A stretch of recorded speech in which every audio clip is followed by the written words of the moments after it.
Hello students, welcome to my classroom. आज हम एक बहुत इम्पॉर्टेंट टॉपिक पढ़ने जा रहे हैं और वो है हेनरीज लॉ। हेनरीज लॉ को समझने के लिए हम एक बहुत ही क्रूड सा एग्जांपल लेते हैं। सपोज़ ये हमारे पास कोई बॉटल है, से it is the soda water bottle.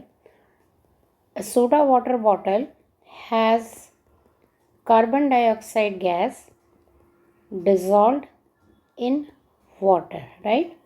Now this bottle, see, this bottle has water and the carbon dioxide is dissolved in this.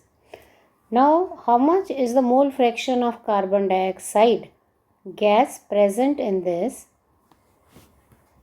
Means how much of the carbon dioxide gas is soluble in this, or how much is the solubility of the carbon dioxide gas in this will be directly proportional to, or it will entirely depend upon that how much pressure we are applying on it, right?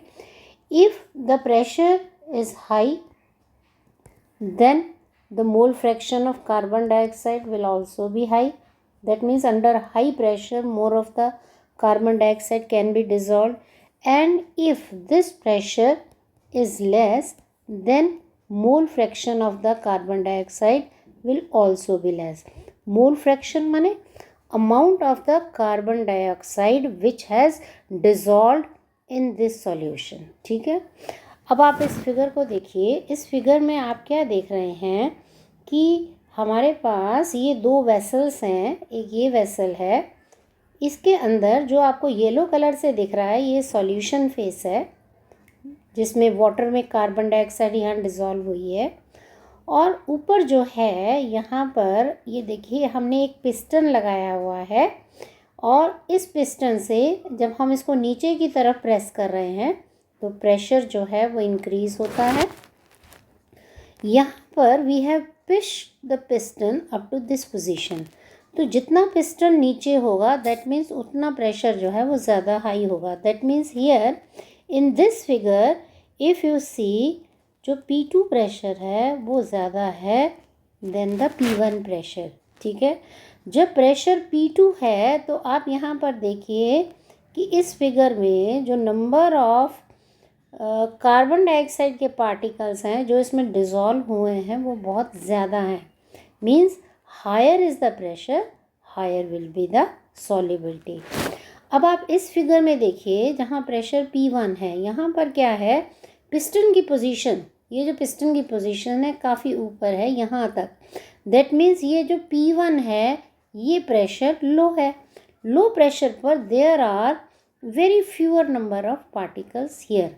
So higher is the pressure, higher will be the solubility. That means the pressure जो है और जो solubility है gas की से, ये जो उसका मोल फ्रैक्शन है ये डायरेक्टली प्रोपोर्शनल है। In other words P gas is equal to KH into X। यहाँ पर P गैस क्या है, ये वो प्रेशर है जो कि अबव दिस गैस सॉल्यूशन है।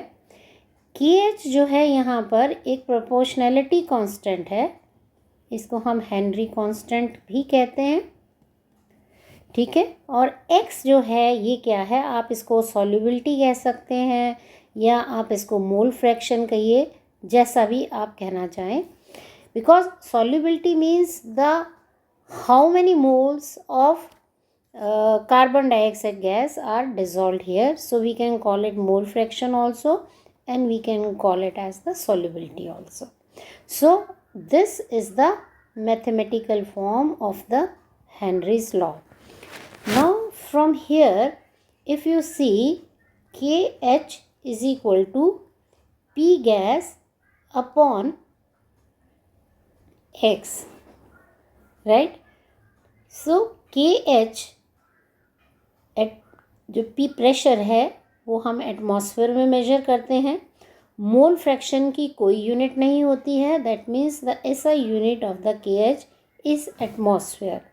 So the first thing you noted, this is the mathematical form of the Henry's law.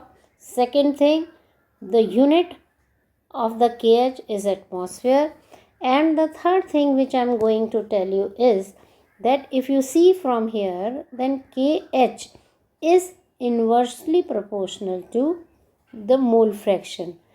This, what does this means? If KH is inversely proportional to X, that means if KH is high, then solubility X will be low, and if KH is low, then the solubility will be high, because they are inversely proportional. These are the three main important things which you have learned about the Henry's constant. This is the mathematical form, that P gas is equal to KH into X, which you will use for solving numericals. ये आपकी इसकी SI unit के बारे में बता रहा है कि KH की SI यूनिट एटमॉस्फेयर है।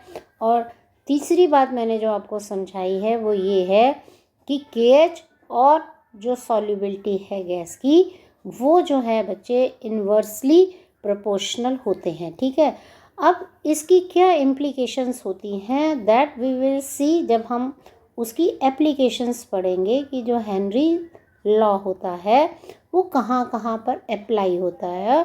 और इस एप्लीकेशन पार्ट में आप बहुत सारे जो हैं रीजनिंग बेस्ड क्वेश्चंस जो हैं हम सीखेंगे। So that's all in this video. If you found this content useful, please like, subscribe and share it to others. It was Chemistry Made Easy with Meena. Thank you so much.